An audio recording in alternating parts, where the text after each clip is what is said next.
नवल काव्य धारा चैनल में आप सभी का स्वागत है, हार्दिक अभिनंदन है।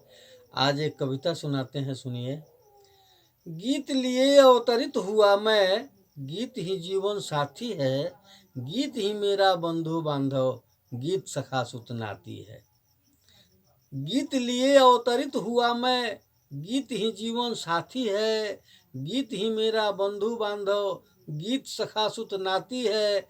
गीतों से है नाम मेरा, गीतों से है नाम मेरा, गीत ही मेरी थाती है, गीत ही मेरी दुनिया है और गीत ही मेरी जाति है।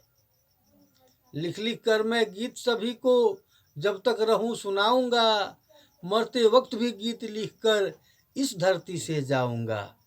धर्मराज कुछ भी पूछें, गीतों की तान सुनाऊंगा, स्वर्ग लोक में भी गीतों की मैं परचम लहराऊंगा। अपना राग अपनी डफली हरदम बैठ बजाऊंगा, बार बार गीतों के खातिर इस धरती पर आऊंगा। बहुत बहुत धन्यवाद।